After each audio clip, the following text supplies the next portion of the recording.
Good afternoon, all of you. Am I audible? Yes, sir.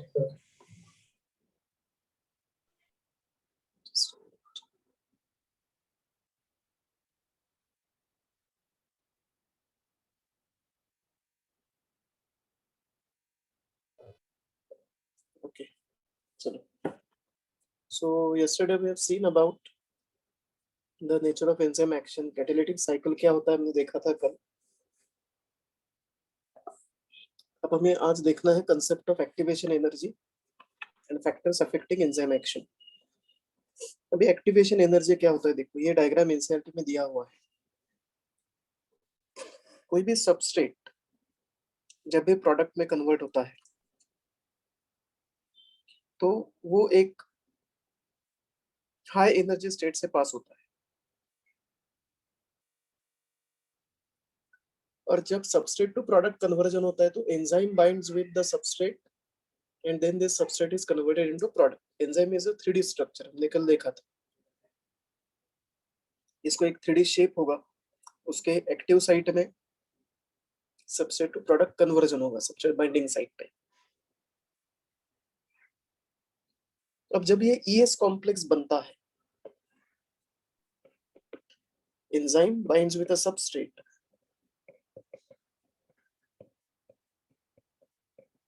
and forms this enzyme substrate complex.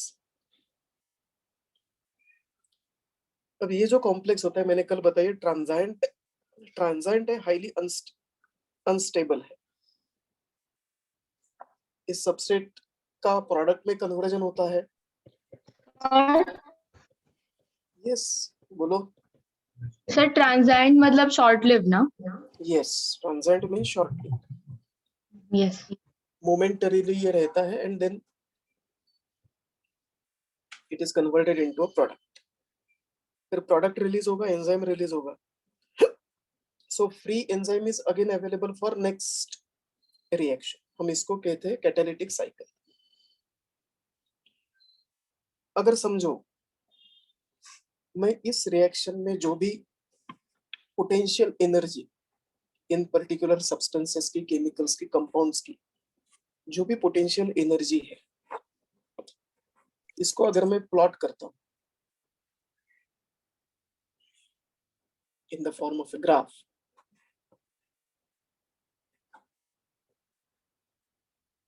मुझे एक graph मिलेगा. X axis पे मैं लिखूंगा progress of the catalytic cycle और reaction, enzyme substrate, उसका ES complex.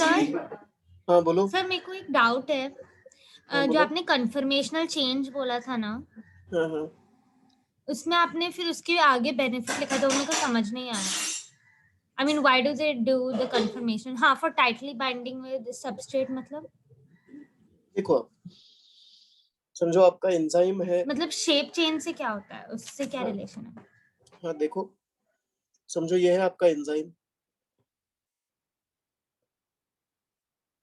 something in this manner, and this is the substrate. It has to fit into the active site. जब ये बाइंड होता है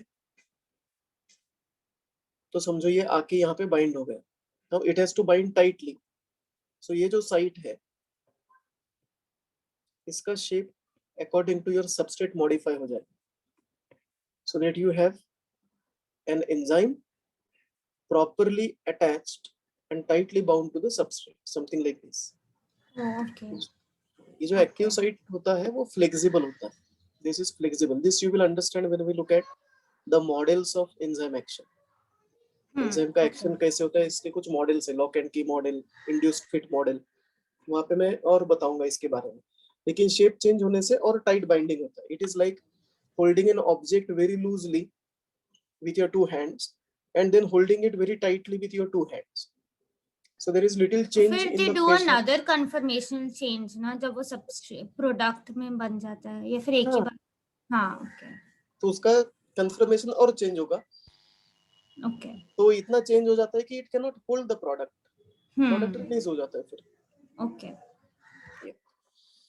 सो वाई एक्सिस पे मैं यहाँ पे दिखाऊंगा मेरा progress in the reaction.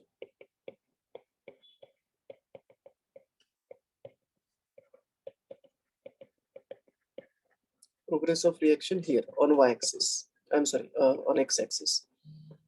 For y-axis पे I will show the potential energy.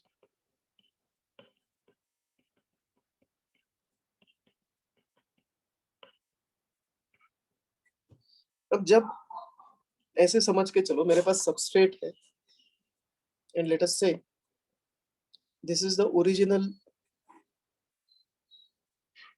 we can say, oh, what happened? Just a minute. This is the original energy, potential energy of the substrate. So substrate form में जब अभी enzyme reaction शुरू भी नहीं हुई, सिर्फ substrate है, तो मेरा सबस्ट्रेट का पोटेंशियल एनर्जी, हर एक कंपाउंड का एक पोटेंशियल एनर्जी होता है. So let us see here we have substrate S. अब जब रिएक्शन होती है, suppose we are performing a reaction without enzyme, हम एंजाइम यूज नहीं कर रहे. सो विदाउट एंजाइम अगर रिएक्शन हो रहा है, तो what you have to do is, what you will find, इस सबस्ट्रेट का जो पोटेंशियल एनर्जी है वो बढ़ता जाए.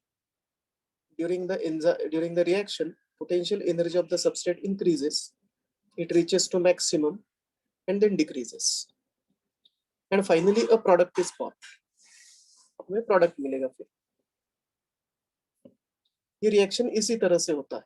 कोई भी रिएक्शन हो, any chemical reaction will occur in this manner. So I will write here product P.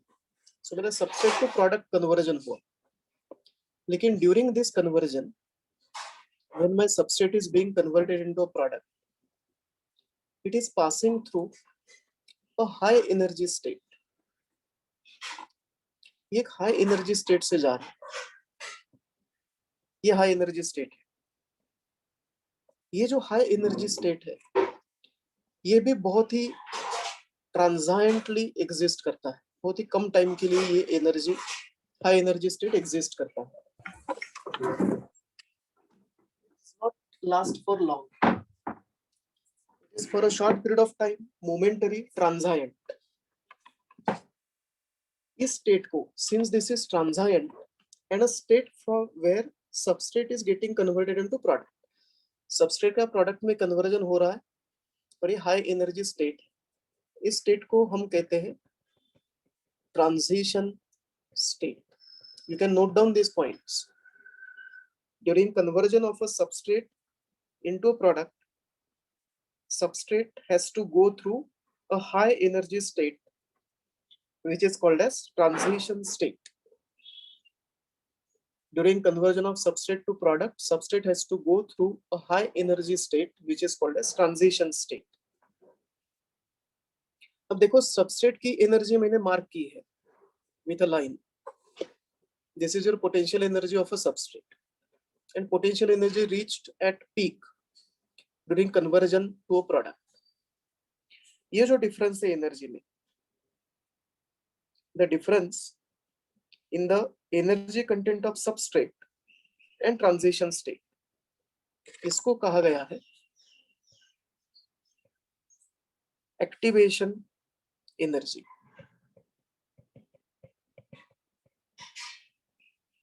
This is known as activation energy.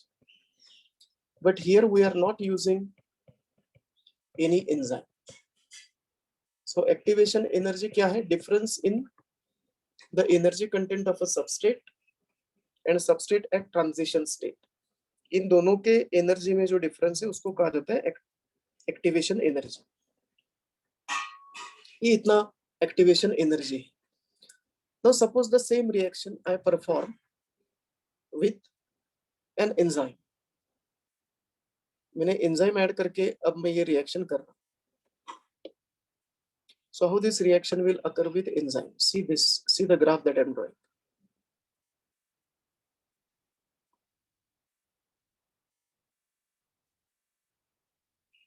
And here also we can see the activation energy here.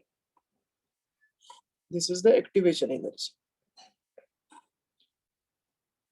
But now this activation energy is with enzyme.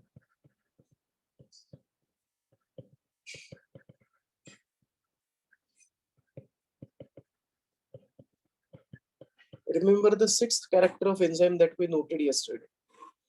क्या लिखा था हमने? Enzymes catalyze the reaction by lowering the energy of activation. So जब मेरा enzyme मैं add करता हूँ reaction में, तो वो activation energy कम कर देगा. The difference between average energy of a substrate and transition state कम कर देगा. In other words, substrate can reach to a transition state with less energy difference. With using less energy, substrate can reach at a transition state. इसलिए substrate जल्दी transition state में पहुंचता है. If more energy is required, it will take little longer to reach the transition state. With enzyme, this energy of activation is reduced, and then the product is substrate is converted into product. अब देखो final जो है दोनों के जो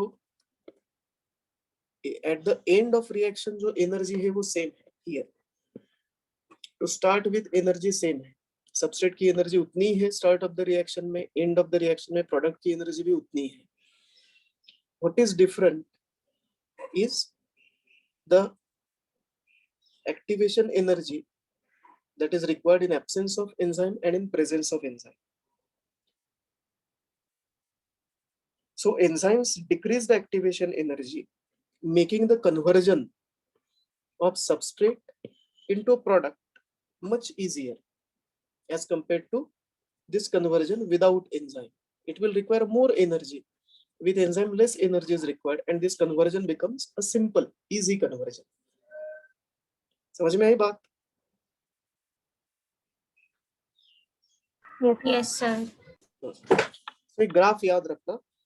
ये graph आपको activation energy का कंसेप्ट बताता है. And this is a very very important graph. अब मुझे बताओ, ये जो रिएक्शन मैंने दिखाया है यहाँ पे,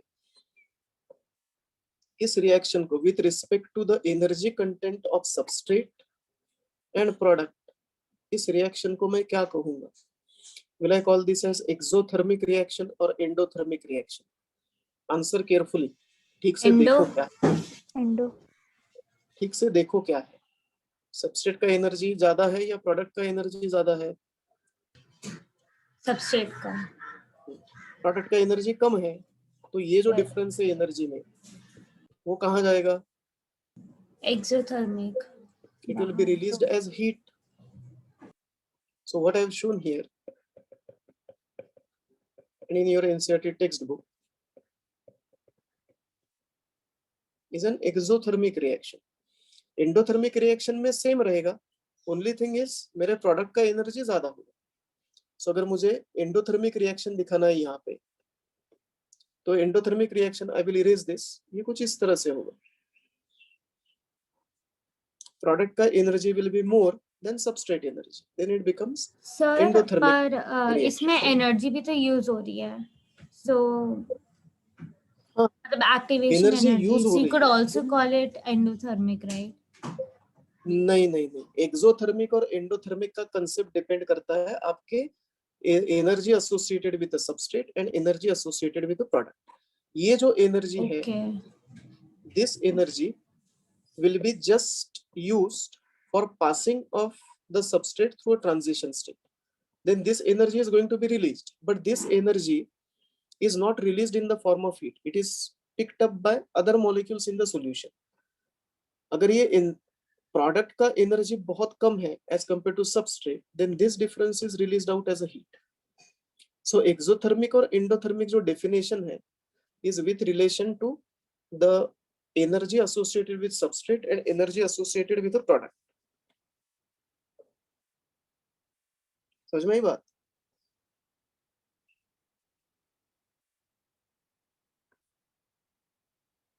Yes, sir. So if P is at lower level than S, then the reaction is an exothermic reaction. No external energy is provided here. It is the potential energy. यहाँ पे इसलिए मैंने potential energy लिखा है. वही energy जो already system के अंदर है, बाहर से प्रोवाइड करने की जरूरत नहीं है. So whether the reaction will be exothermic or endothermic will be decided by final energy of a product compared with that of substrate. If P is less than S, then it is exothermic. If P is more than S, it is endothermic. It will take up the energy and keep it with it. Potential energy of a product will increase. So this is the concept of your activation energy. Remember this. अब होता क्या है? During this reaction, जो मैंने with enzyme reaction दिखाया है, तो यहाँ पे समझो मैंने enzyme ऐड कर दिया. So यहाँ पे substrate and enzyme both are there in the beginning of the reaction. At the transition state, I have the ES complex form. मेरा ES complex यहाँ पे form हो रहा है. And transition from ES complex to EP complex near the peak ही हो रहा है. और मैंने आपको कल बताया था ES complex is unstable. ये हाई एनर्जी कंटेंट है इसमें, ये अनस्टेबल है. सो ये unstable enzyme substrate complex will be formed at a transition state. And with this energy available, enzyme will break down the bonds of substrate or make new bonds and form a product finally. Enzyme product complex also has high energy associated with it. So this energy is lost in the form of heat and product is released free. So here again, I have what I will write here is ES complex and EP complex. And here I have enzyme plus product free again. The enzyme is again available to bind to a next substrate molecule. Clear hai baat? Yes, sir. Yeah. So this is the concept of activation energy. So we can define activation energy as a difference in the average content of a substrate and that of a transition state. That is called as activation energy. Enzymes catalyze the reactions, speed up the reactions.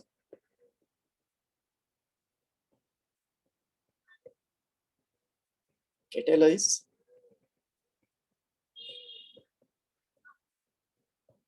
or speed up the reactions by reducing activation energy.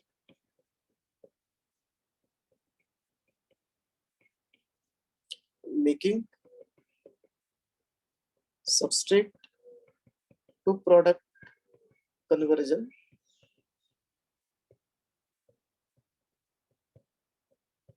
more easy. Remember this.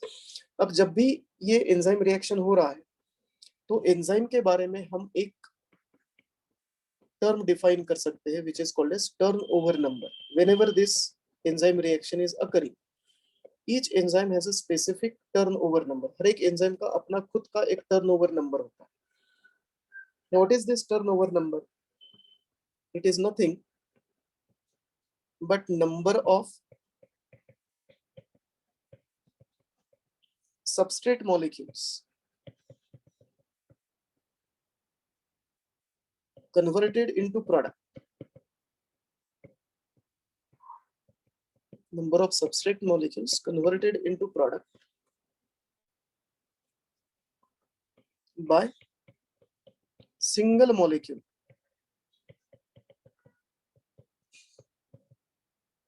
of enzyme in unit time. In a unit time. So एक unit time में maybe 1 second, 1 hour, 1 minute, whatever. एक unit time में एक molecule enzyme का कितने substrate molecules convert कर रहा है, इस प्रोसेस को कहा जाता है टर्नओवर नंबर. सबसे ज्यादा टर्नओवर नंबर कौन से एंजाइम का है?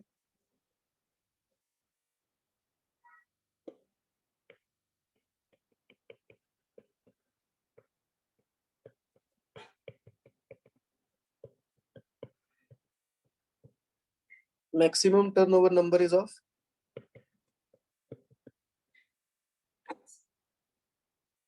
Carbonic anhydrase. yes, carbonic anhydrase, the fastest known enzyme.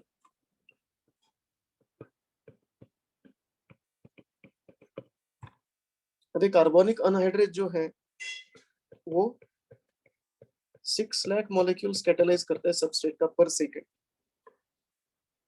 So I can say it can catalyze 6 lakh into 60.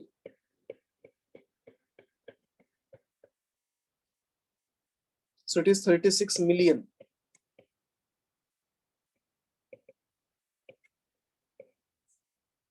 molecules per minute. इसको मैंने सिर्फ 60 से मल्टीप्लाई किया है. So what you get is 36 million molecules per minute. This is the maximum turnover number that we know today. अब मुझे बताओ, next statement आप ही बताओगे. समझो मेरे पास एक एंजाइम है कुछ इस तरह से, इसका खुद का अपना एक एक्टिव साइट है, ये मेरा एंजाइम 1 और ये है उसका सबस्ट्रेट. मेरे पास दूसरा एक एंजाइम है, ये उसका एक्टिव साइट है.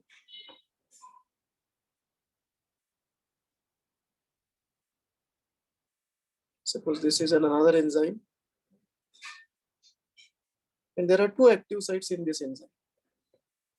और ये इसके substrates हैं.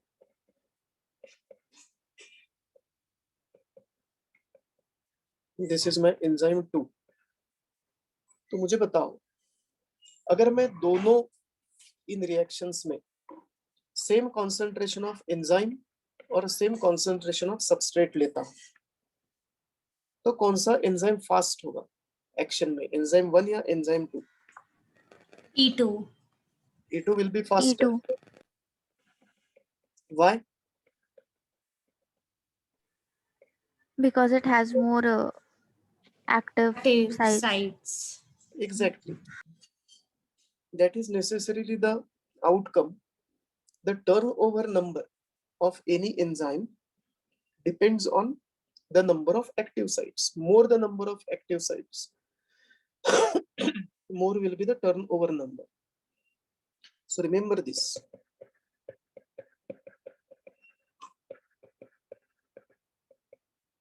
Turnover number of enzyme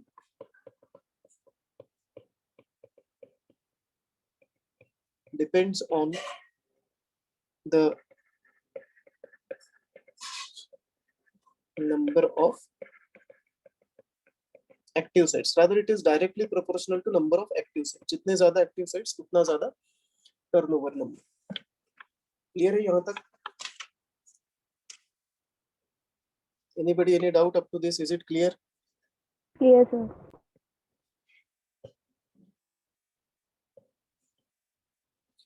Now what we have to look at are some theories about enzyme action. ये short में पढ़ना है हमें, ये detail में नहीं पढ़ना, लेकिन I will give you an idea of which theories have been proposed. Theories about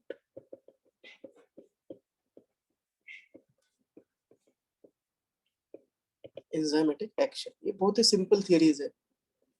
There have been two theories proposed to explain the action of enzyme. Enzyme कैसे काम करता है, ये बताने के लिए दो theories आज तक propose की गई है.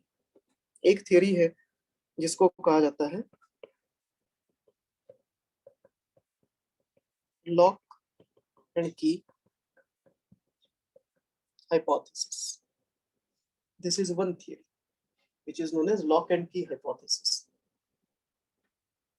And the other theory, it is termed as induced fit theory.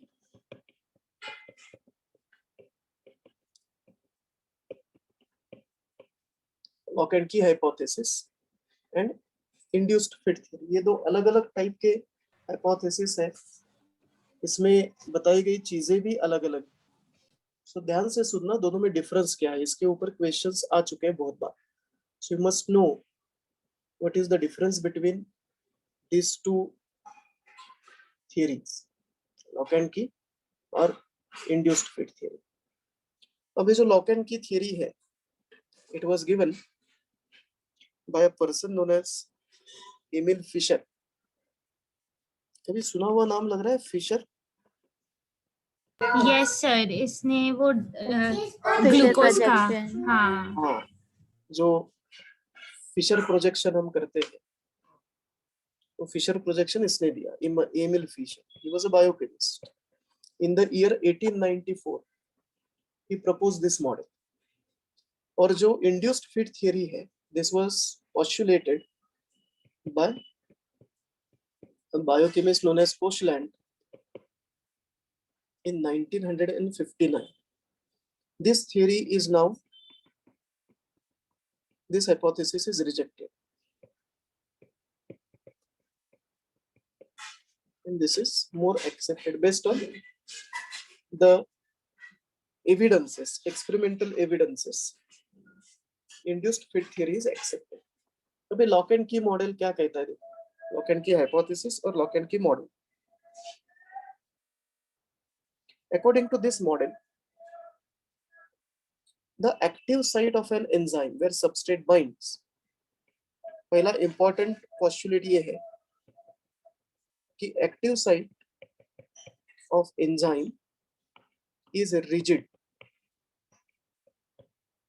and non-flexible. ये rigid है, non-flexible है. And this active site behaves like a lock. इसको lock and key क्यों कहा गया है? देखो, active site resembles a lock, door lock. जो substrate होता है उसका एक shape होगा, substrate with a correct shape.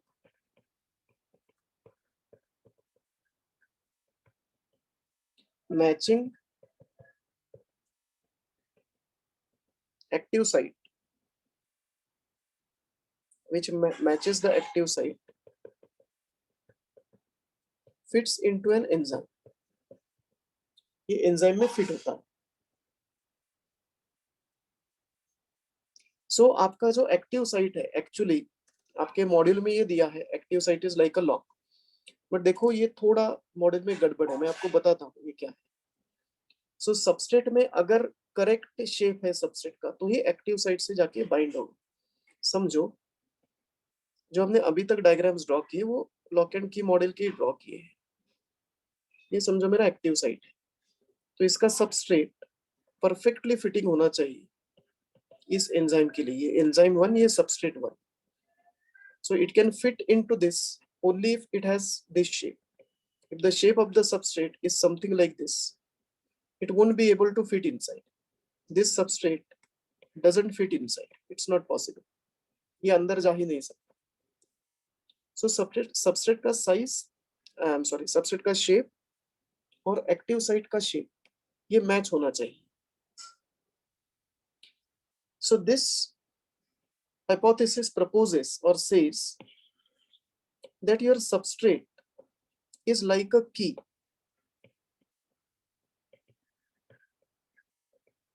Substrate is comparable with a key. Your enzyme, entire molecule, is comparable with a lock. So what I can compare my active site with?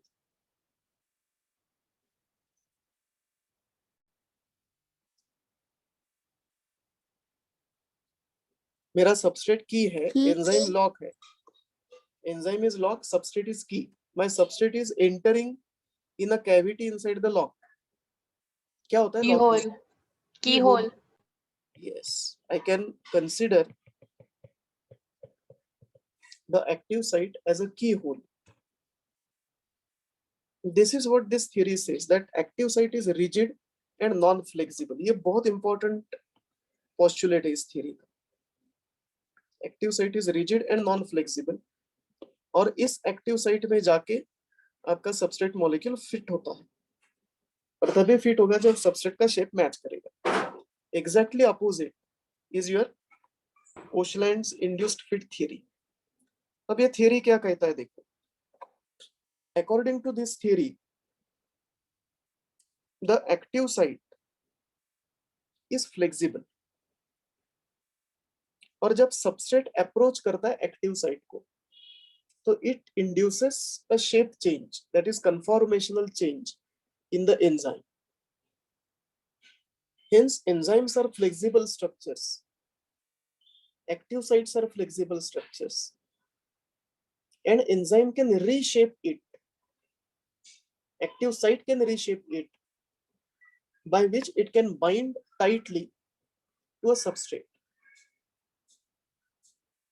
So enzyme का shape substrate के bind होने के बाद change होगा, यही यहाँ पे हमने लिखा है. Conformation of the enzyme changes for tightly binding with a substrate. So when substrate binds with the active site, shape of the active site will change, shape of the enzyme will also change, and then enzyme will bind tightly with a substrate. These are some postulates of this theory, and this is accepted. We have experimental evidences for this. So very important point to write here is here active site and enzyme are non-rigid structures. They are flexible.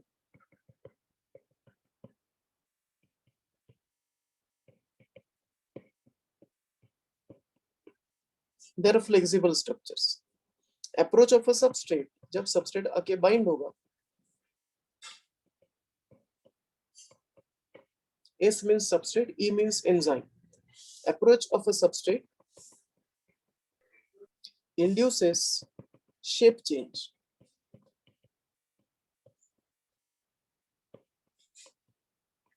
That is conformational change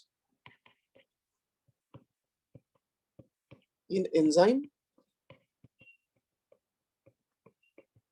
and active site. This leads to tight binding of enzyme to substrate at active site. So अगर मुझे ये diagrammatically दिखाना है, main component ये है, इसका main part of the theory is this. Now if I want to show this diagrammatically, देखो ये समझो मेरा एंजाइम है, and let us say this is the active site of an enzyme, and this is my substrate. Or to show the shape change very clearly, let us say this is the substrate. So this is my enzyme, this is the substrate. When substrate approaches the enzyme, ये substrate enzyme को आके bind हो रहा है,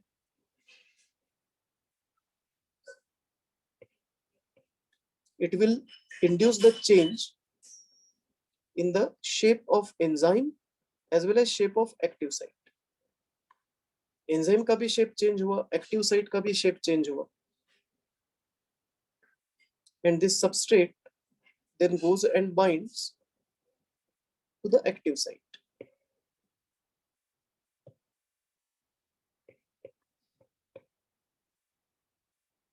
समझ में आती है बात क्या हुआ है? Yes, sir. सर आप फिर से बता सकते हो?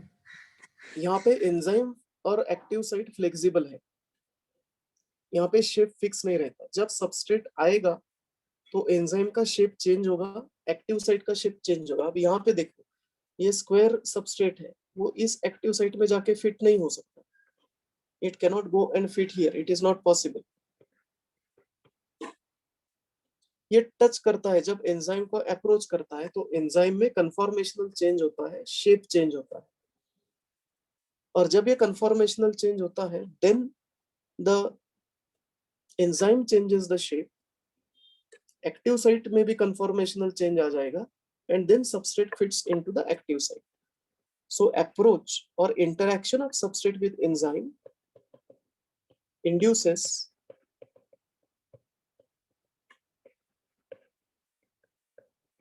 conformational change in the enzyme and active site, so that now substrate is bound tightly with the active site.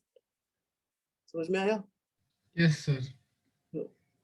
Final form of enzyme, final shape of enzyme is determined after binding of the substrate. That is obvious. Binding substrate bind होने के बाद final form and shape मुझे enzyme का दिखेगा. Final form and shape of enzyme is visible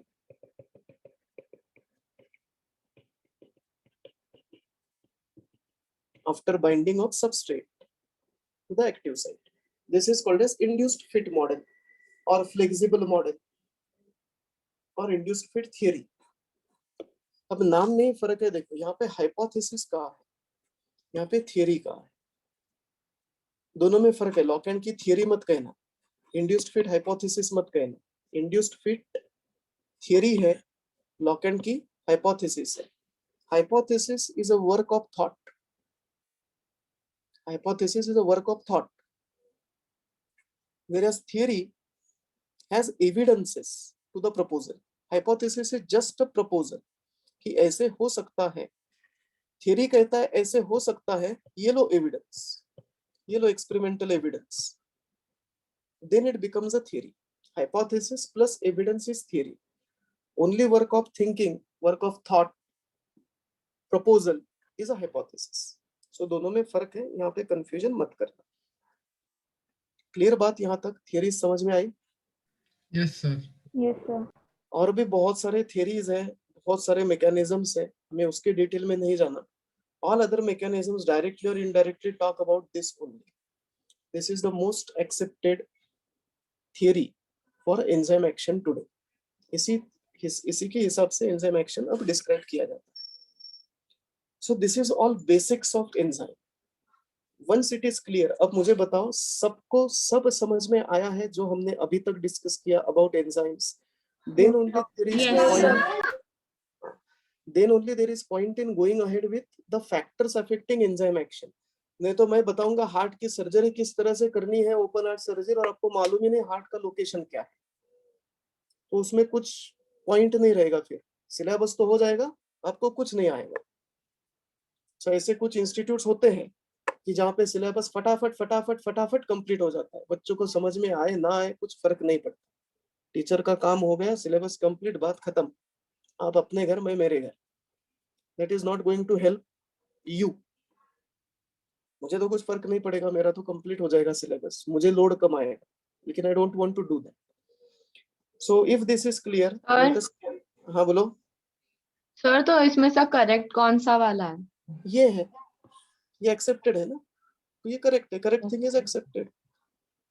ये hypothesis है. शुरू में जब ये प्रपोज किया गया, इसका ईयर देखो 1894, इसका ईयर देखो 1959. इसके बीच ये एक्सेप्टेड था. लोग कहते थे हाँ जो हमें फिशर ने बताया वही होता है. लेकिन जैसे जैसे मेरे टेक्नोलॉजी में एडवांसमेंट होती गई, तब मुझे पता चला कि एंजाइम के शेप में रियली चेंज होता है after binding with an enzyme. और फिर क्वेश्चन ने बताया कि ये ऐसा होता है, ये इंड्यूस्ड फिट थियरी है. इंड्यूस्ड क्यों? क्योंकि binding of substrate will induce the change. अगर ये सबस्ट्रेट यहाँ पे नहीं आता तो there is no reason for an enzyme to change its shape like this. In absence of substrate enzyme will remain like this. Presence of substrate will induce a change. हम पढ़ते हैं, कोई फ्रेंड आता है, दो टाइप के friend है. एक फ्रेंड है जिसको घूमना पसंद है, दूसरा फ्रेंड है जिसको पढ़ना पसंद है. तो पहले टाइप का फ्रेंड आता है तो आपके शेड्यूल में होने वाला चेंज अलग होगा. दूसरा फ्रेंड आता है तो आपके शेड्यूल में होने वाला चेंज अलग होगा. Only correct substrate can induce a correct change to bind to an enzyme. अगर यहाँ पे मैं दूसरा कोई सबस्ट्रेट लेके आऊंगा तो ये यहाँ पे बाइंड हो ही नहीं पाएगा. शेप चेंज करेगा ये, लेकिन बाइंडिंग पॉसिबल नहीं होगा. So what is accepted is this: the substrate induces change in the shape of enzyme and active site. Yes, sir. Yeah. Now let us go ahead with factors which affect enzyme activity. There are many factors which can affect the enzyme activity. बहुत सारे factors हैं. लेकिन सबसे important factors जो है वो मैं यहाँ पे लिस्ट कर रहा हूँ. जो हमें सिलेबस में है वही फैक्टर्स हमें पढ़ने हैं. पहला इंपॉर्टेंट फैक्टर है the effect of substrate concentration. Second है effect of pH, third is effect of temperature, and fourth is effect of some molecules called as inhibitors. Inhibitors bring about inhibition of enzyme action, prevention of enzyme action, turning off of enzyme action, slowing down of enzyme action. That is the function of inhibitors. So we have to look at this one by one. सबसे पहले हम देखेंगे substrate concentration. Important चीजें कुछ लगती है तो you can note down in your notebook. Don't solely depend on what I'm writing here, क्योंकि बहुत सारी चीजें ऐसी है जो मैं बता रहा हूँ, आपको बोल रहा हूँ, conceptual clarity के लिए वो आपके पास नोट होना जरूरी है. Now let us find out how substrate concentration will affect enzyme activity. आप बताओ मुझे क्या लगता है आपको substrate concentration, अगर मेरे पास समझो एंजाइम का फिक्स्ड कॉन्सेंट्रेशन, मेरे पास एक टेस्ट ट्यूब है, मैं ये इरेज करने वाला हूँ डायग्राम. सपोज मेरे पास ये टेस्ट ट्यूब है, इस टेस्ट ट्यूब में मैंने सॉल्यूशन लिया हुआ है, एक बफर है जिसका पीएच चेंज नहीं हो रहा, प्रॉपर पीएच मैंने प्रोवाइड किया, प्रॉपर टेम्परेचर प्रोवाइड किया, और यहाँ पे फिक्स्ड कॉन्सेंट्रेशन है एंजाइम का, एंजाइम का कॉन्सेंट्रेशन चेंज नहीं हो रहा. लेकिन यहाँ पे सबस्ट्रेट है, लेट अस से 1 मिलीमोलार और 1 माइक्रोमोलार.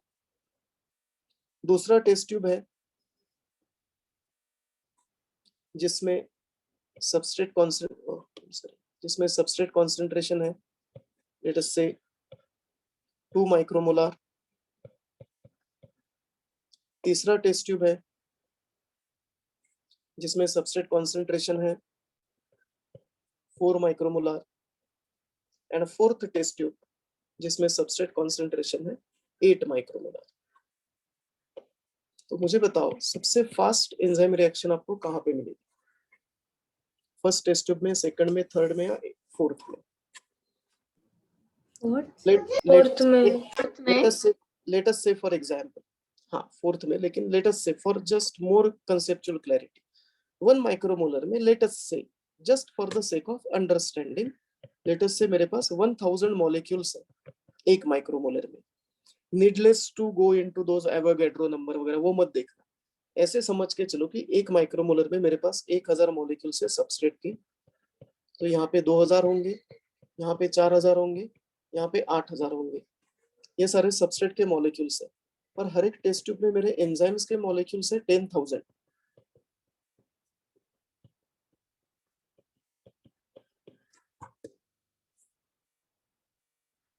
तो जैसे जैसे मैं सबस्ट्रेट कॉन्सेंट्रेशन बढ़ाऊंगा, more and more of the enzyme molecules will come into action. मेरा एंजाइम रिएक्शन में क्या हो रहा है, 1 substrate molecule binds with 1 enzyme molecule. I have 1000 molecules of substrate. Here in this first reaction, 1000 molecules of enzyme will be utilized. 9000 molecules are going to be free.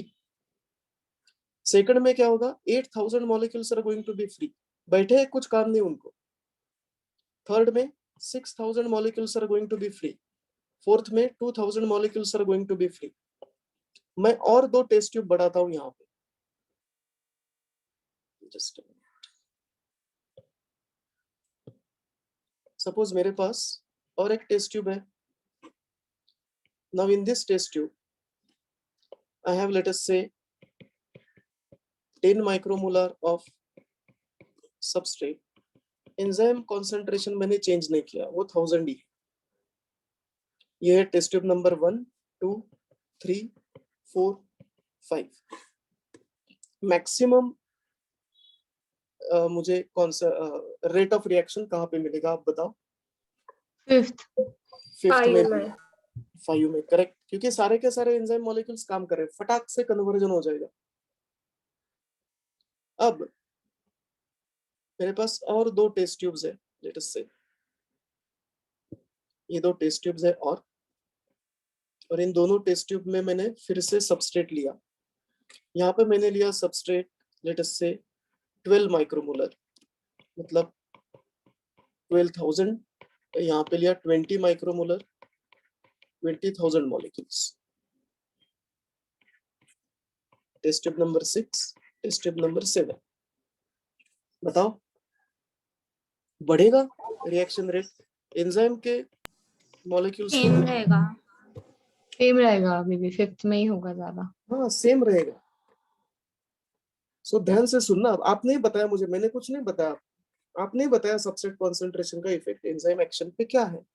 You yourself have discovered the fact, so you should be able to remember it. I just put it into words. With increase in substrate concentration, rate of enzyme reaction goes on increasing up to a certain concentration, after which it remains constant, provided enzyme concentration remains same. Will this graph be correct then? X axis पे मेरा होगा substrate concentration, Y axis पे होगा मेरा rate और velocity of the reaction. Yes sir, correct है। Correct है। हाँ, तो एक पर्टिकुलर लेवल तक मैं अगर सबस्ट्रेट कॉन्सेंट्रेशन बढ़ाता हूँ, रेट ऑफ रिएक्शन बढ़ता जाएगा।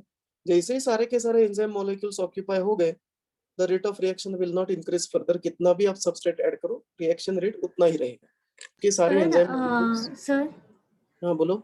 आपने जो टेस्ट ट्यूब छोटे और साइज में छोटे वो जानबूझ के नहीं है ना? नहीं, उसका कुछ लेना देना नहीं है। अब इतना सिमेट्रिकल में नहीं बना सकते हैं आप। हाँ। इसका कुछ लेना देना नहीं। Shape of the test tube has nothing to do here absolutely. ये सिर्फ एक टेस्ट ट्यूब है बस, और कुछ नहीं। सो टेस्ट ट्यूब कैसे भी हो, उसकी तरफ ध्यान मत देना। What is important is this, not the test tube. Yes. और इन सब में सेम कंटेंट है। सो ऐसा भी नहीं कि ये टेस्ट ट्यूब एम्प्टी दिखाया मैंने तो एम्प्टी है, इसमें ये है। तो चलो इसका ग्राफ बनाते हैं। ये एक y एक्सिस, ये x एक्सिस। थोड़ा x एक्सिस बड़ा बनाता हूँ। y एक्सिस पे मैं लिखूंगा रेट। अगर मेरे पास कोई डायरेक्शन है तो I will call it as velocity of reaction. And x axis पे substrate concentration.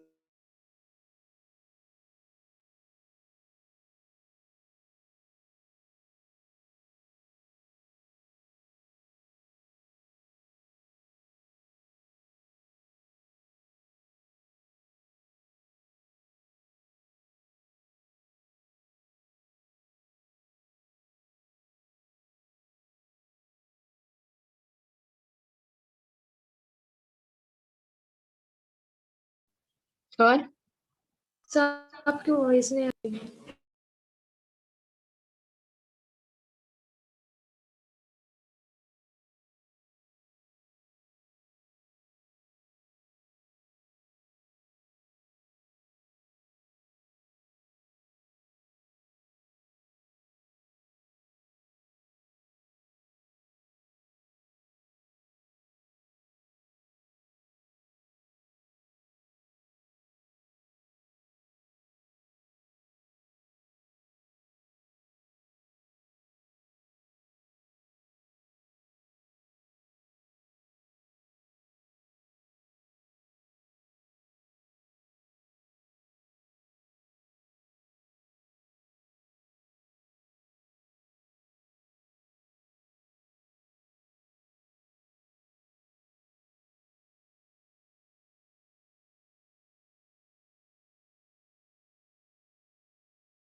Am I audible now? Yes, sir. Yeah, I was disconnected. There is some problem in my net today. I don't know. In the morning for 12th revision lecture, it disconnected at least 40 times. Okay. सो ये इस तरह से मुझे graph मिलेगा। तो मुझे बताओ, can I say that increase in concentration of substrate leads to increase in enzyme velocity, but at a certain value of substrate, all active sites of the enzyme or all enzyme molecules are occupied by the substrate. All active sites are saturated. Further increase in substrate concentration has no effect on the rate of enzyme reaction. Is the statement correct? Yes, sir. Okay, so write down. लिख लो ये sentence. I dictate this. Write down in your notebook. Increase in concentration of enzyme. I'm sorry. Increase in concentration of substrate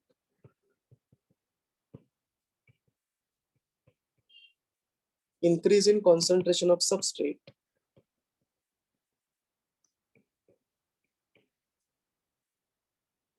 leads to increase in velocity of enzyme reaction.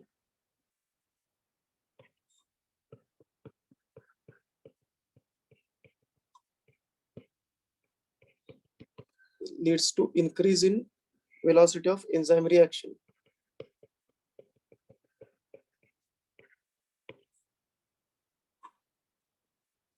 But to a certain concentration. But to a certain concentration of a substrate.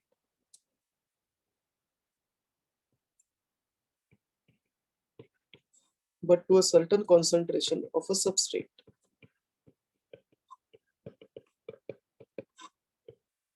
At this concentration, write down. At this concentration of substrate,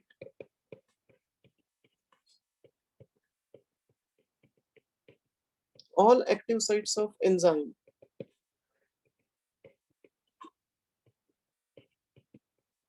are occupied by substrate. That is, enzyme is saturated. That is, enzyme is saturated. And hence, further increase in substrate concentration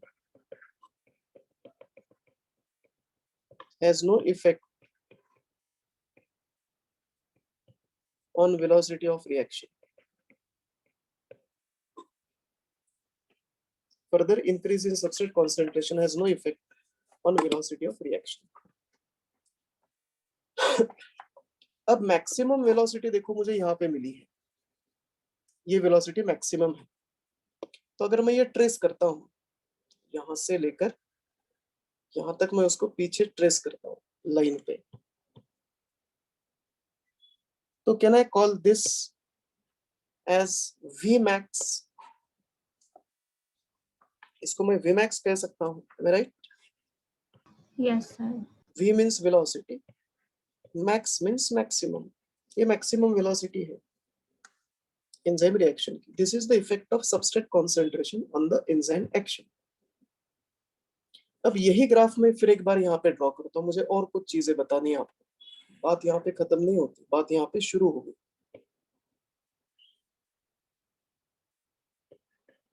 अब same graph में बना रहा हूँ यहाँ पे।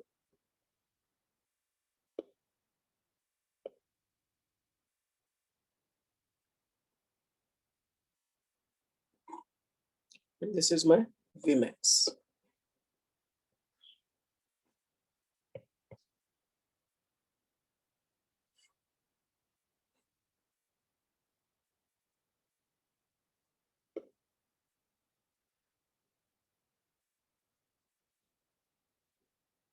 ये हो गया मेरा Vmax, something like this.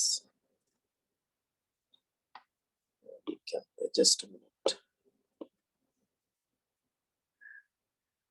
ये बहुत sensitive है मेरा iPad. Okay. So I label this as Vmax. X axis पे हमने क्या लिया था?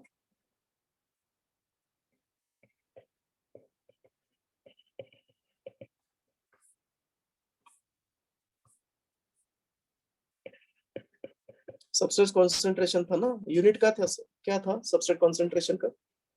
मिलीमोल पर लीटर. मिलीमोलर्स पर लीटर. और वाई एक्सिस पे क्या था? Velocity of reaction. रेट और वेलोसिटी ऑफ रिएक्शन. अब प्रॉब्लम क्या है देखो, ये ठीक है थियोरेटिकली, ठीक है मैंने आपको थियोरेटिकली बताया सब कुछ, ठीक है, you can understand, you know we can appreciate this, but practically अगर मैं ये करने की कोशिश करूं तो ये पॉसिबल ही नहीं होगा. मैं Vmax अटेन ही नहीं कर सकता practically.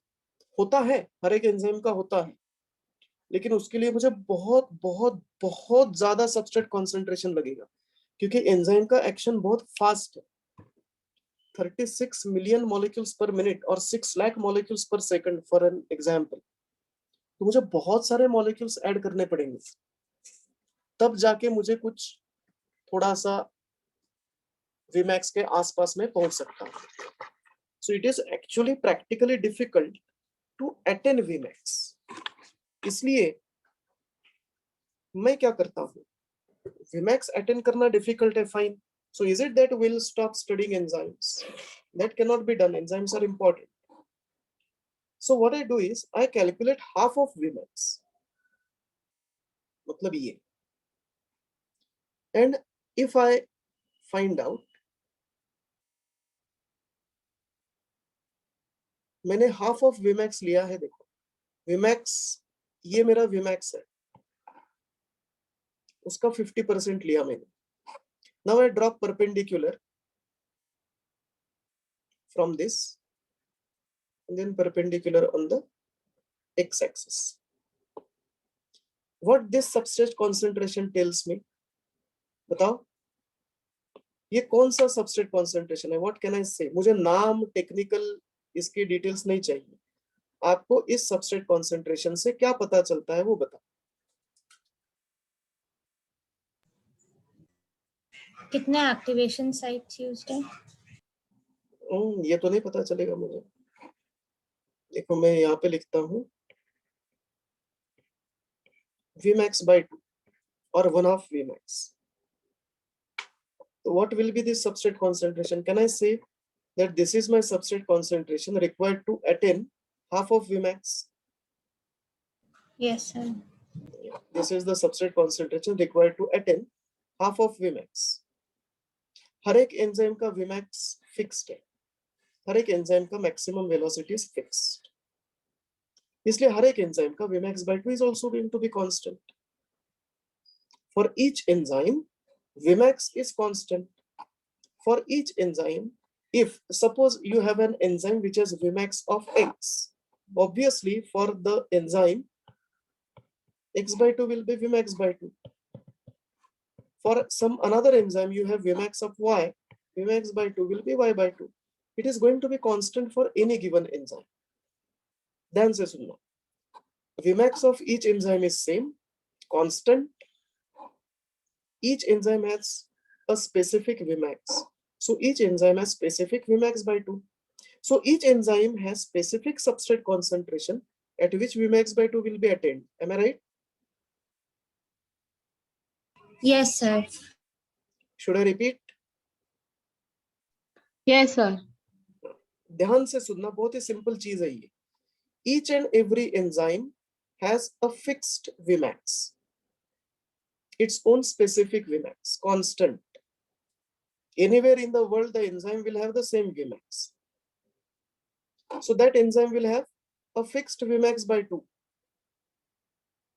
And hence the substrate concentration that is required to reach Vmax by 2 is also going to be constant for a given enzyme. It won't change. Correct? Yes, sir. Yeah. So ये जो value है, half Vmax reach करने के लिए जो value substrate concentration मुझे जो लगता है, उसको मैं कहता हूं Km, K for constant. Km, this value or this substrate concentration required to attain half of Vmax is called as Km. This Km is nothing but Michaelis maintain constant. ये scientist के नाम, Michaelis maintain constant. That is your Km. It is the substrate concentration to produce or to attain half of maximum velocity in enzyme catalyzed reaction. I will define this Km. It is, कुछ भी लिखना मत, देखो मैं क्या लिख रहा हूं, क्या बोल रहा हूं. Substrate concentration required to attain Vmax by 2, half of maximum velocity in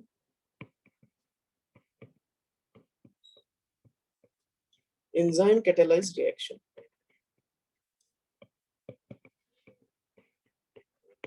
This is the definition of Km. Now what my Km is indicating me, at this I can say Vmax पे क्या है, सारे के सारे enzyme molecules bind है substrate से.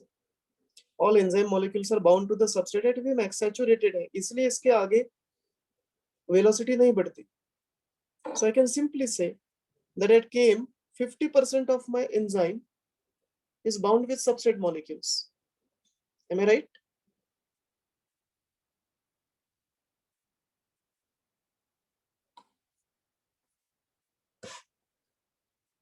Yes. ध्यान कहाँ है बाकी लोगों का? मैं क्या बोल रहा हूँ वहां पे ध्यान है या नहीं? कुछ और सोच रहे हो? इसके ऊपर क्वेश्चंस आएंगे तो एग्जाम में सोचना पड़ेगा. इससे अच्छी बात है यहाँ पे ध्यान दो मैं क्या बोल रहा हूँ. ज्यादा इंपॉर्टेंट है मैं जो बोल रहा हूँ. At Vmax, I have 100% of enzyme molecules occupied by substrate. So at Vmax by 2, 50% of enzyme molecules will be occupied by substrate. So I can say that Km is the value where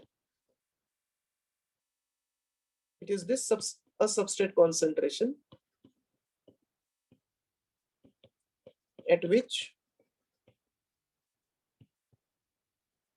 50% of enzyme or 50% of enzyme molecules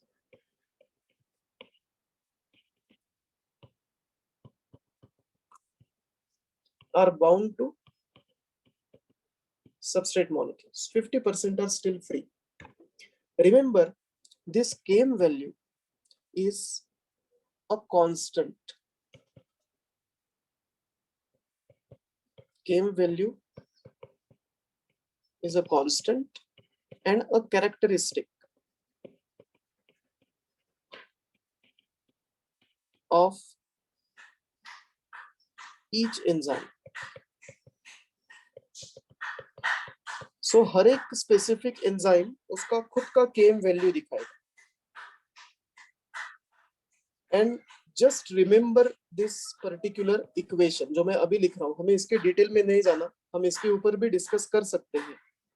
लेकिन Km value जो होता है, this Km value is inversely proportional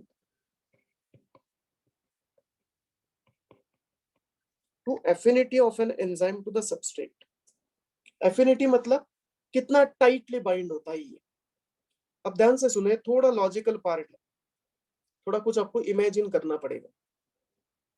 Km value is inversely proportional to affinity. Affinity का मतलब होता है कितना tightly bind होता है. Affinity is liking. किसी चीज के लिए अगर कोई लाइकिंग है तो उसको एफिनिटी कहा जाता है.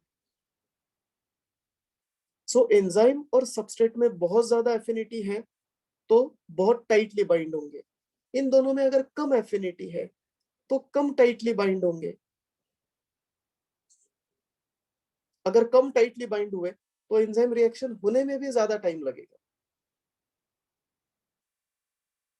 बात समझ में आ रही है? Yes, sir. अगर मेरे, हाँ, अब समझो मेरे एंजाइम का और सबस्ट्रेट का एफिनिटी बहुत ज्यादा है, बहुत ही ज्यादा है. very high affinity is there. So I have affinity very high, so that enzyme substrate tightly bind होता है, फट से प्रोडक्ट बन जाता है, फट से प्रोडक्ट बन गया। तो मुझे बताओ इस कंडीशन में मेरा केम वैल्यू क्या होगा, मतलब ज्यादा होगा या कम होगा कंपैरेटिवली। सपोज मेरे पास दो, एक एंजाइम सबस्ट्रेट सेट है, दूसरा एंजाइम सबस्ट्रेट सेट है। यहाँ पे लो एफिनिटी है, यहाँ पे हाई एफिनिटी है, यहाँ पे क्विक रिएक्शन है, यहाँ पे स्लो रिएक्शन है। कंपैरेटिवली दोनों का अगर मैं कंपेयर करता हूं तो यहाँ पे एफिनिटी हाई है, तो अगर मैं इन दोनों के बीच में कंपेयर करता हूं तो मुझे बताओ कहाँ पे मुझे केम ज्यादा मिलेगा, कहाँ पे मुझे केम लेस मिलेगा। क्या लगता है आपको? ये रिएक्शन नंबर 1, रिएक्शन नंबर 2, इन दोनों के बीच में अगर हम कंपेयर करें तो कहाँ पे मुझे केम कम मिलेगा, फर्स्ट रिएक्शन में या सेकंड रिएक्शन में? फर्स्ट में कम मिलेगा। रीजन क्या है? क्योंकि फट से मेरा वीमैक्स भी रीच होने वाला है ना। मेरा वीमैक्स कब रीच होगा मैक्सिमम? जब मेरे सबस्ट्रेट मॉलिक्यूल्स फास्ट बाइंड होंगे, टाइटली बाइंड होंगे तब। अब समझो मेरे पास 10,000 एंजाइम मॉलिक्यूल्स है, मैंने 40,000 सबस्ट्रेट मॉलिक्यूल्स ऐड किए, लेकिन इनका बाइंडिंग ही नहीं हो रहा, तो वीमैक्स रीच होने के लिए मुझे और ज्यादा सबस्ट्रेट कॉन्सेंट्रेशन लगेगा। तो हाफ ऑफ वीमैक्स रीच करने में भी और ज्यादा सबस्ट्रेट कॉन्सेंट्रेशन लगने वाला है। लेकिन अगर ये टाइटली बाइंड होते हैं तो 10,000 एंजाइम मॉलिक्यूल से the moment I reach 10,000 substrate molecules, they quickly bind with an enzyme. 100% of the enzyme is occupied, I get Vmax. So when the affinity is high, with high affinity, I have low Km. With low affinity, I have high Km.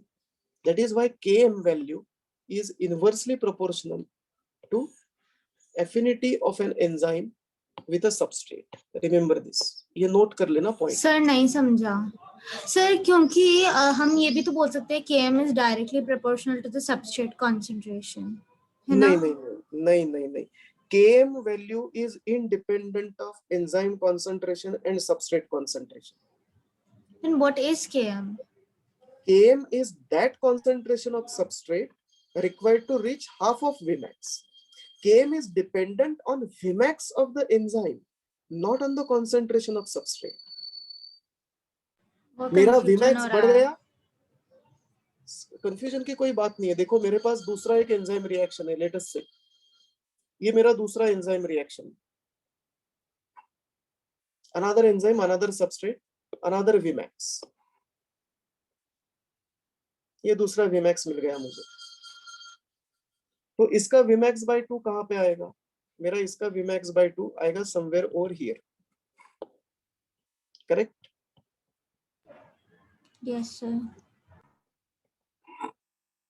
यहाँ पे आएगा कहीं ना कहीं मेरा Km half of Vmax। मेरा sir दिख नहीं रहा जो भी आपने बनाया मुझे दिख, अच्छा वो रेड कलर का है क्या? हाँ, ग्रीन कलर में बनाता हूँ। ये है मेरा Vmax by 2, दिख रहा है? हाँ सर। तो देखो मेरा Vmax बढ़ता है तो मेरा Km बढ़ता है।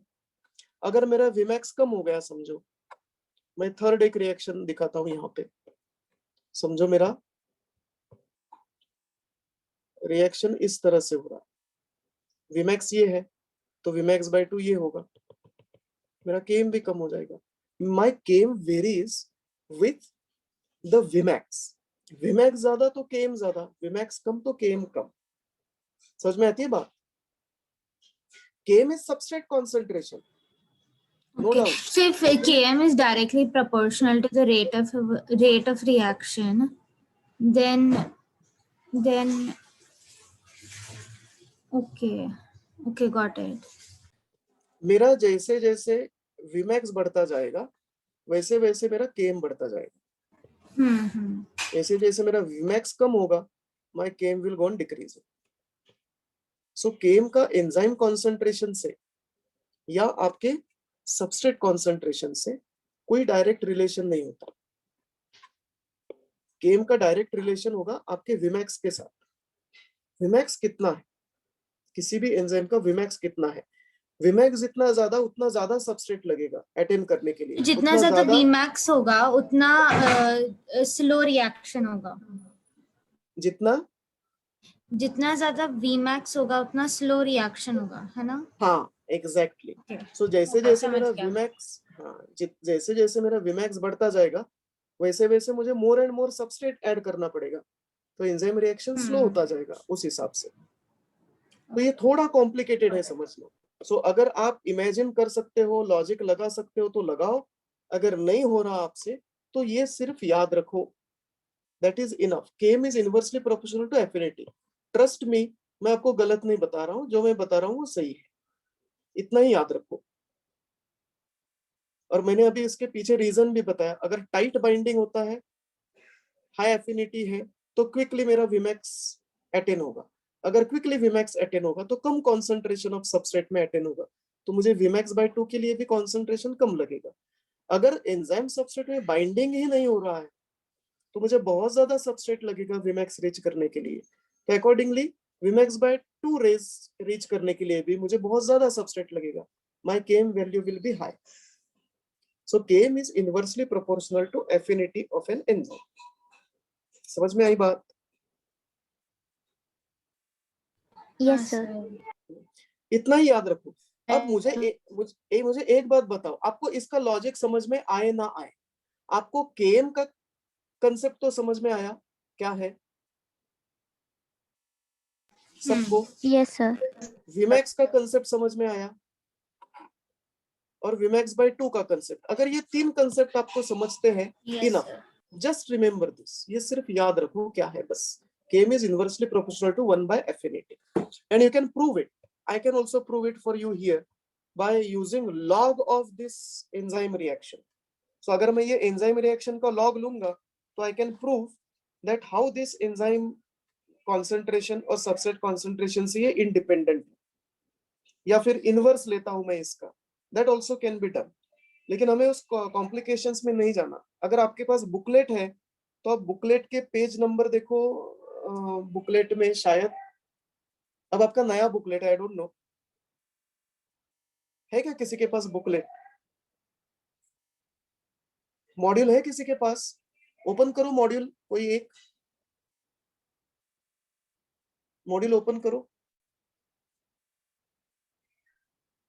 अधीरा, मॉड्यूल है आपके पास? सर मैं असल में बाहर आई हुई हूँ तो मेरे पास बस मेन बुक्स ही है अभी, एनसीईआरटी वगैरह। ओके, किसके पास मॉड्यूल है? अस्मिता, मॉड्यूल है आपके पास? अंशुमन, मॉड्यूल है आपके पास? जानवी, किसके पास मॉड्यूल है? अच्छा, शांभवी, फाइन। मॉड्यूल ओपन करो एक बार। Yes, sir. बायोमोलिक्यूल्स के एंड में जाओ, जहां पे ये सारे पीएच, टेम्परेचर वगैरह दिखा है ना, ग्राफ दिखा है कुछ इनहिबिशन वगैरह, उसके आगे जाओ। कोफैक्टर्स करके एक पार्ट है एंड में, कोफैक्टर्स एक टेबल दिया है, prosthetic group, coenzyme, metal ion दिख रहा है।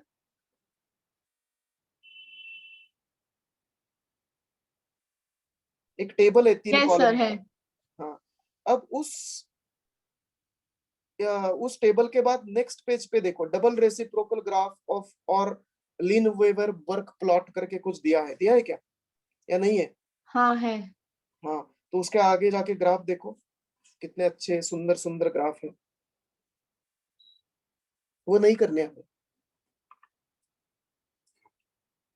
ये पता होना ज्यादा जरूरी होता है कि हमें क्या नहीं करना। सो पूरा का पूरा बुकलेट नहीं करना है आपको, मैं जितना बता रहा हूँ उतना काफी है।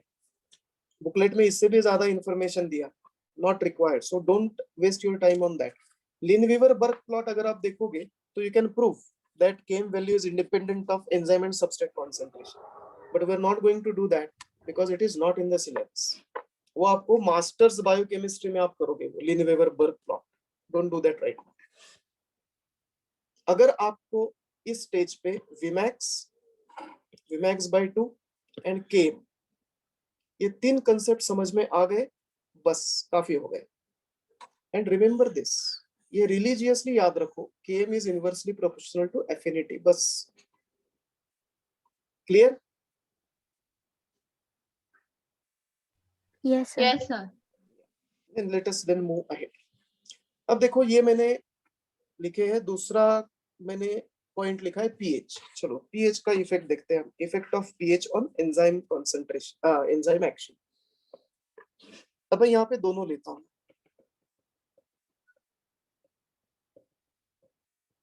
Effect of pH and effect of temperature, दोनों साइड बाय साइड करेंगे हम. Late us say for example मेरे पास एंजाइम है जिसका नाम है पेप्सिन एंजाइम. कहाँ पे होता है मालूम है? पेप्सिन स्टमक में होता है. और दूसरा एंजाइम है मेरे पास ट्रिप्सिन, जो इंटेस्टाइन में होता है, अल्कलाइन पीएच में.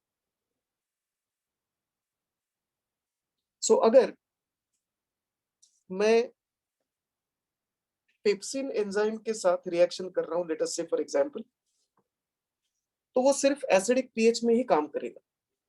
ईच एंजाइम, कोई भी एंजाइम हो, उसके बेस्ट एक्टिविटी के लिए एक पर्टिकुलर पीएच फिक्स्ड होता है.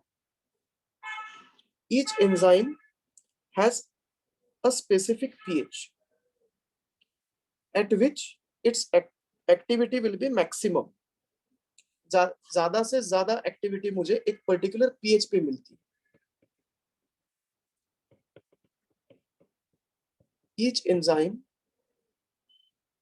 has maximum activity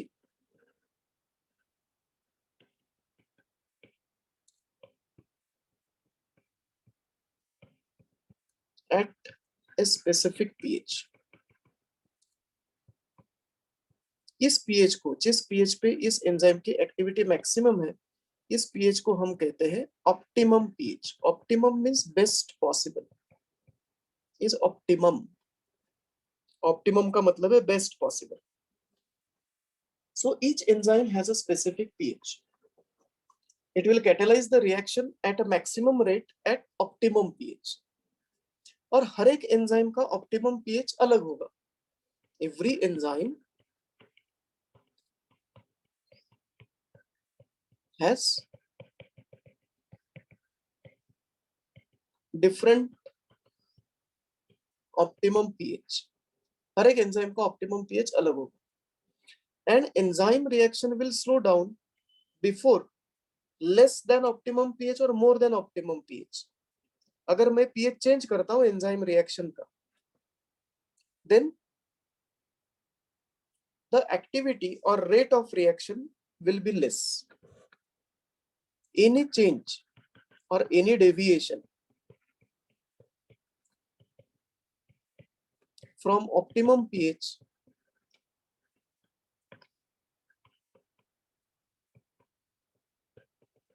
decreases the enzyme activity. Let us try to show this. Am I audible? Yes, sir. Let us try to show this on a graph. ये सब theory हो गई. Actual graph पे देखो क्या होता है. मोस्ट ऑफ द एंजाइम जो है ना हमारे बॉडी के, हमारे ब्लड का पीएच होता है around 7.3 to 7.5. So near neutral pH होता है हमारे ब्लड का. उसको फिजियोलॉजिकल पीएच कहा जाता है. हमने देखा था ये जब ज्विटर आयन फॉर्म हुआ था अमाइनो एसिड का. तो हमारे बॉडी के जो एंजाइम्स होते हैं they are active. Most of the enzymes, there are certain exceptions like pepsin and trypsin, but most of the enzymes are active at around neutral pH. So suppose x axis पे मैं pH value लेता हूँ. ये है 7 pH. Let us say this is pH 8, pH 9 and so on. pH 6, 5, 4. most of the enzymes are active at neutral pH. मतलब maximum activity मुझे बहुत से एंजाइम्स की इस पर्टिकुलर पीएच पे मिलेगी, pH of 7. So suppose I have an enzyme which is maximally active at pH 7. Tell me, if I provide a pH of 4, will the enzyme be maximally active at that pH? No, sir. No.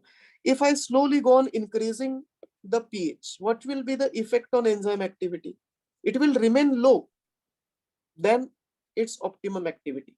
But with increase in pH, यहाँ पे बिल्कुल ही नहीं मिलेगी मुझे enzyme activity. Late us से something like this. जैसे जैसे मैं pH बढ़ाता जाऊंगा, एंजाइम एक्टिविटी धीरे धीरे बढ़ती जाएगी.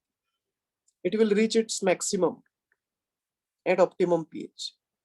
जैसे ही मैंने ऑप्टिमम pH क्रॉस कर लिया, फिर से एंजाइम एक्टिविटी कम होने लगेगी. इस तरह से मुझे ग्राफ मिलेगा. समझ में आती है बात? Yes, sir. So this will be the graph that I get.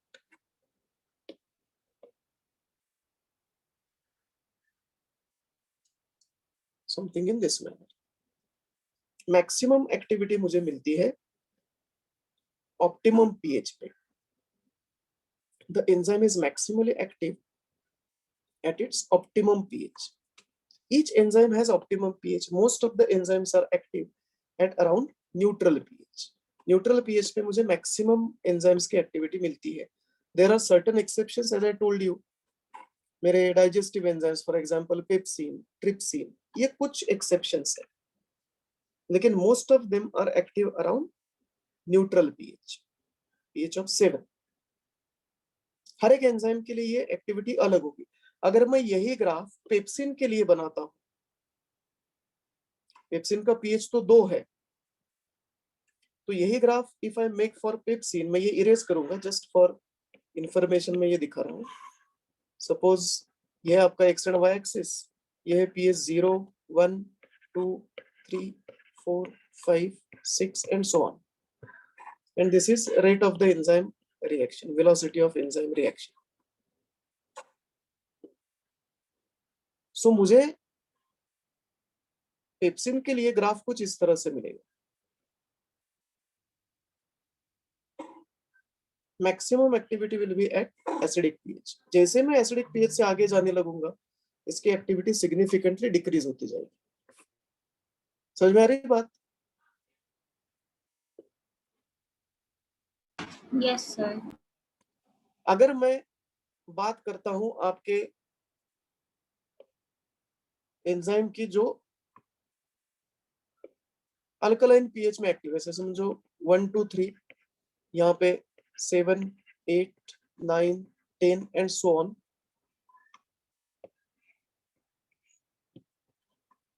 7, 8, 9, 10, 11, 12, 13 and 14. अगर मेरे पास एंजाइम है जो अल्कलाइन पीएच पे एक्टिव है 10 पे से फॉर एग्जांपल, या 9 पे, तो इस तरह से मुझे एक्टिविटी मिलेगी. उसका ऑप्टिमम पीएच होगा 10. Most of the enzymes will show optimum pH of 7. Something in this manner. But there are certain exceptions, like intestinal enzymes have pH optimum in alkaline side, or gastric enzymes जो stomach में release होते हैं, they have optimum pH on the alkaline side.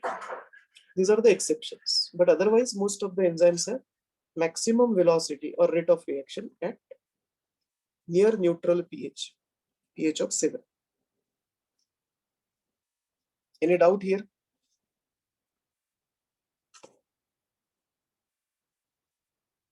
किसी को कुछ doubt है यहाँ पे? No, sir. What about other students? बैठे हैं, सुन रहे हैं क्या बाकी स्टूडेंट्स? क्लियर है सबको? Yes, sir.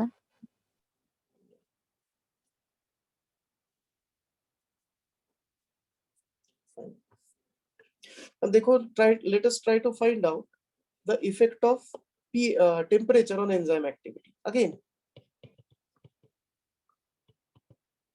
each enzyme has maximum activity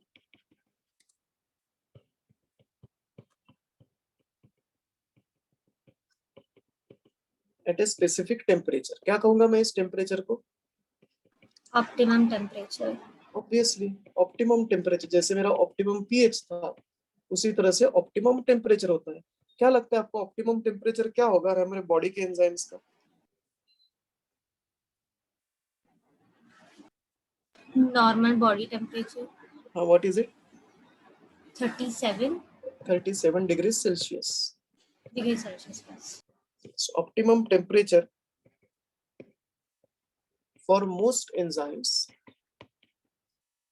is 37 degrees Celsius. That is 98.6 degrees Fahrenheit. 99 तक बुखार नहीं होता, 99 के आगे बुखार होता है 100 तक, 101 तक लो ग्रेड, 101 के आगे high grade, etcetera etcetera. But 37 degree Celsius is a normal temperature. Doctor कभी डिग्री सेल्सियस में टेम्परेचर नहीं मेजर करता, फ़ारेनहाइट में किया जाता है, 98.6 फ़ारेनहाइट। अगर ऐसे समझो कि मैं मेरे एंजाइम को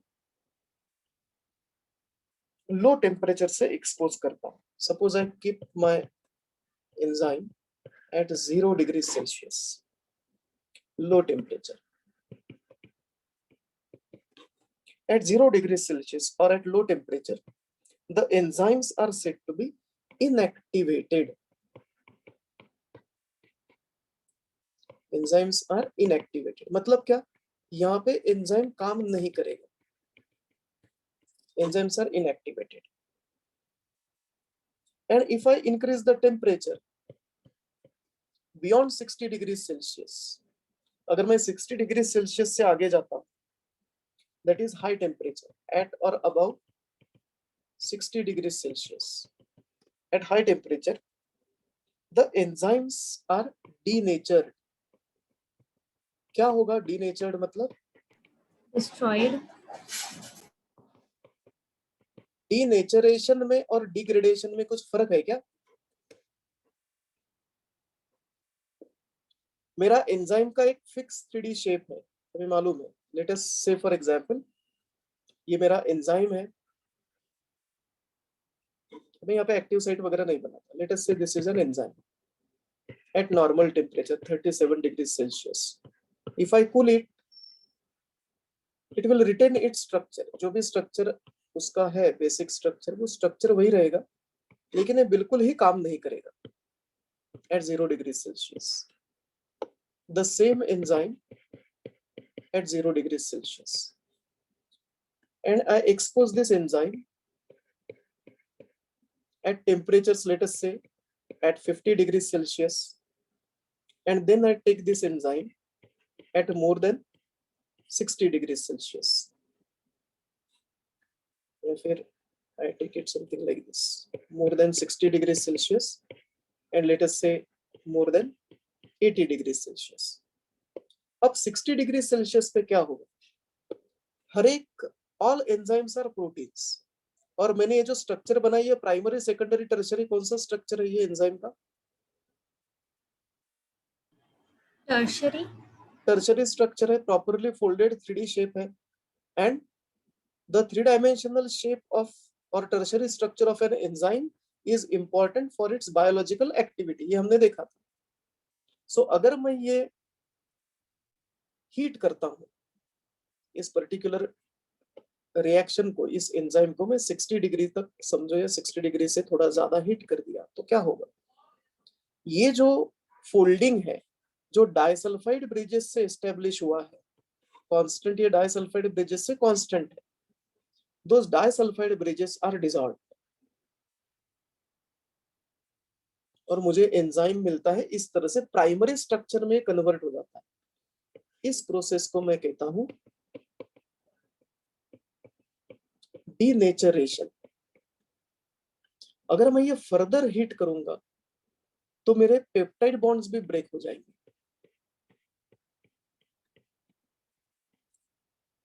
इस प्रोसेस को मैं कहता हूं डिग्रेडेशन। फर्क समझ में आया?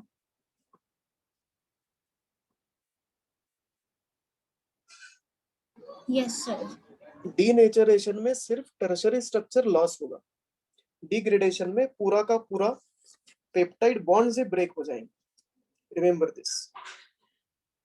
अब समझो मेरा एंजाइम 0 डिग्रीज पे है। At 0 degrees Celsius, I will have no activity of the enzyme. No activity. I bring it back. मैंने कूल किया था, मैंने उसको बैक लिया at 37 degrees Celsius. I get activity here. मुझे एक्टिविटी मिलती है एंजाइम की। मैंने फ्रीज कर दिया, एंजाइम फ्रीज हो गया, मैंने उसको फिर से 37 पे ला दिया, इट विल बी एक्टिव, क्योंकि यहाँ पे कोई चेंज नहीं हुआ एंजाइम में। लेकिन जब मैं एंजाइम को डीनेचर करता हूं तो there is the enzyme loses its catalytic activity, क्योंकि यहाँ पे एक्टिव साइट ही नहीं रहा, तो कैटालिटिक एक्टिविटी कहां से आई? जो आपका प्रॉपर फोल्डिंग था, जो एक्टिव साइट का एक शेप था, सब खत्म हो गया। आपका एंजाइम स्ट्रेट चेन हो गया, प्रोटीन मॉलिक्यूल पॉलीपेप्टाइड बन गया, ये प्राइमरी स्ट्रक्चर में आ गया।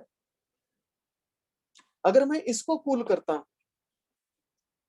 so here the activity is lost, but if I cool this back, this is, let us say for example, more than 60 degrees Celsius पे, if I cool this back at 37 degrees Celsius, here I don't get enzyme activity.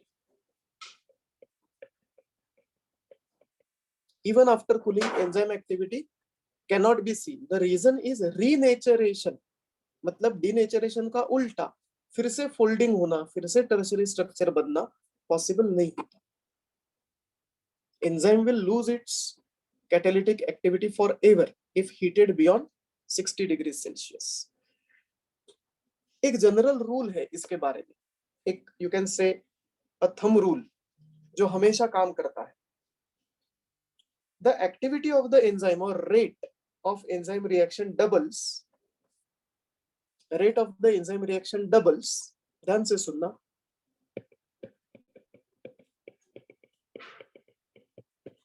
Rate of enzyme reaction doubles or decreases by half. Double होता है या half होता है? For every 10 degrees Celsius change in temperature. 10 degree Celsius मैंने temperature बढ़ाया तो मेरा enzyme activity बढ़ेगा। 10 डिग्री सेल्सियस मैंने टेम्परेचर कम किया तो मेरा एक्टिविटी कम हो जाएगा। समझ में आती है बात? I repeat, if I increase the temperature of enzyme reaction by 10 degrees Celsius, the rate of enzyme reaction will double. Optimum temperature पहुंचने तक अगर मैं टेम्परेचर इंक्रीज करता हूं एंजाइम रिएक्शन का, तो इसका रेट डबल होगा every 10 degree Celsius up to optimum temperature. समझ में आती है बात? Yes, sir. Yes, sir. Suppose 37 degrees Celsius is my optimum temperature. For sake of convenience, let us take it at 40 degrees. 40 पे टेम्परेचर बहुत कम हो जाएगी एंजाइम एक्टिविटी, लेकिन let us say 40 degrees. So 0 to 10 double, 10 to 20 or double, 20 to 30 degrees or double, 30 to 40 optimum.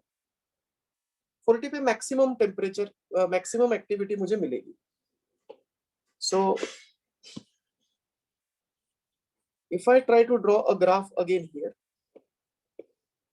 for enzyme activity and temperature,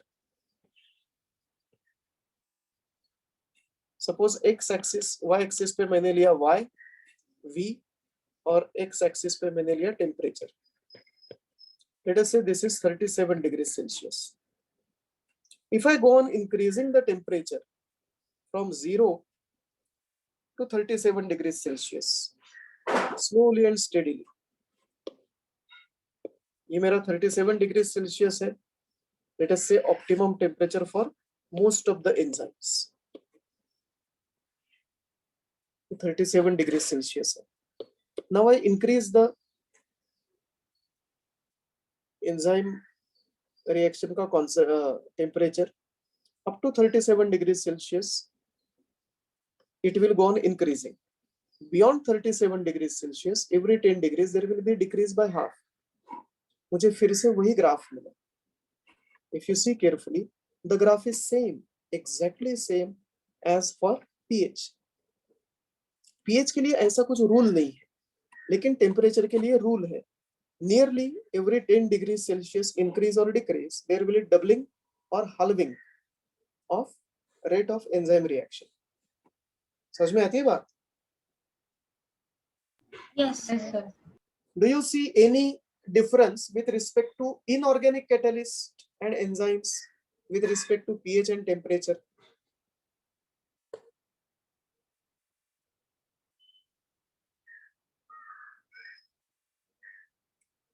Inorganic catalyst जो आप chemistry के reactions में use करते हो, कभी देखा है केमिस्ट्री में आपने कोई स्टडी किया है कोई भी Yes, sir. कैटलिस्ट? कोई एग्जांपल दो मुझे केमिस्ट्री वाला। Platinum. प्लैटिनम कौन से रिएक्शन में काम कैटलिस्ट ये करता है? नहीं याद. Okay fine.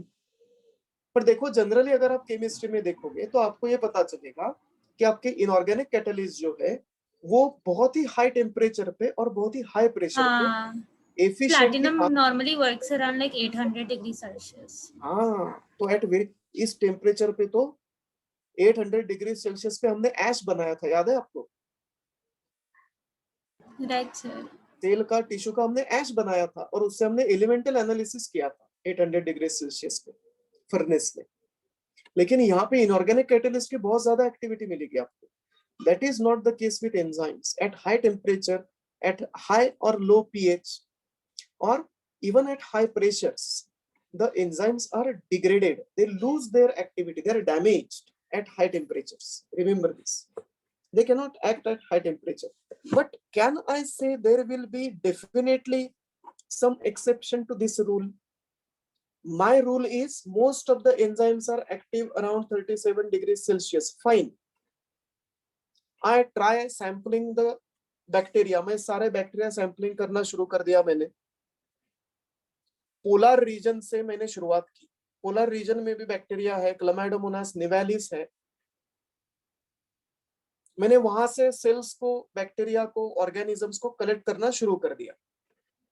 तो जो ऑर्गेनिजम्स पोलर रीजन्स में है, will there enzymes be active at 37 degree Celsius? Cold blooded animal, No, suppose sir. मेरे पास एक फिश है, पोलर फिश, जो कोल्ड ब्लडेड है, जो 0 डिग्री सेल्सियस से भी कम वाटर में रहता। तो मुझे बताओ, will this fish have its enzymes active at 37? इसका ऑप्टिमम टेम्परेचर क्या होगा? पोलर फिशेस के एंजाइम का ऑप्टिमम टेम्परेचर होगा Around 0 degree. yes, around 0 or even less than 0 degree Celsius. जो नॉर्मल सराउंडिंग का टेम्परेचर होगा वहां पे ऑप्टिमम पीएच होगा। अगर मैं टेम्परेचर इंक्रीज करूंगा, एंजाइम बंद पड़ जाएगा 37 पे, may be this enzyme will be degraded even. And I take an another extreme, मैं जाता हूं मेरे थर्मो एसिडोफिलिक एंजाइम्स के बैक्टीरिया के पास। थर्मो एसिडोफिलिक बैक्टीरिया, इनके एंजाइम्स 37 पे एक्टिव होंगे। क्या लगता है आपको? थर्मो एसिडोफिलिक मतलब आर्की बैक्टीरिया, नहीं सर। No, sir. जो हॉट वाटर स्प्रिंग में रहते हैं, सल्फर स्प्रिंग्स में है। सो इनका ऑप्टिमम टेम्परेचर होगा around 80 to 90 degree Celsius. Near boiling water का टेम्परेचर होगा इनका ऑप्टिमम टेम्परेचर। एक बैक्टीरियम है जिसका नाम है थर्मस एक्वाटिकस। Aquaticus. इससे एक डीएनए पॉलीमरेज आइसोलेट किया है हमने, जिसका नाम है टक डीएनए पॉलीमरेज। आज दुनिया भर में ये डीएनए पॉलीमरेज यूज किया जाता है पीसीआर रिएक्शंस में, अब वो नेक्स्ट ईयर में पढ़ेंगे। लेकिन इसका मैक्सिमम और ऑप्टिमम टेम्परेचर है 80 डिग्री सेल्सियस। 37 पे काम ही नहीं करेगा। ये थर्मो एसिडोफिलिक बैक्टीरियम है, थर्मस एक्वेटिक्स, थर्मोफिलिक बैक्टीरियम है। और अगर ये एसिडोफिलिक भी है तो इसके सारे एंजाइम्स एसिडिक एनवायरनमेंट में एक्टिव होंगे। So there will be change in the enzyme activity as per the requirement of an organism, but for most of the life on a planet Earth, the temperature of the enzymes is near optimum temperature is around 37 and the optimum pH is near neutral. Clear यहाँ तक? Any doubt? Anybody? Yes, sir. Clear सबको? Yes, sir. Okay, fine. What about other students जो बैठे हैं? बताओ, अगर कुछ doubt है तो you can ask me the doubt. अगर क्लियर है तो आप मुझे बताओ क्लियर है।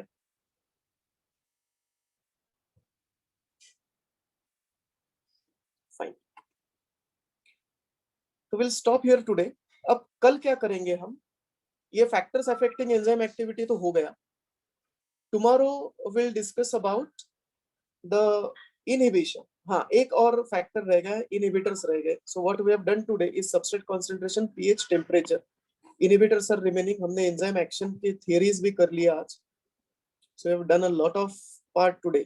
ये कंसेप्चुअली बहुत रिच पार्ट है आज का, ये रिवाइज करना। Tomorrow will go to inhibitors which is also conceptually important.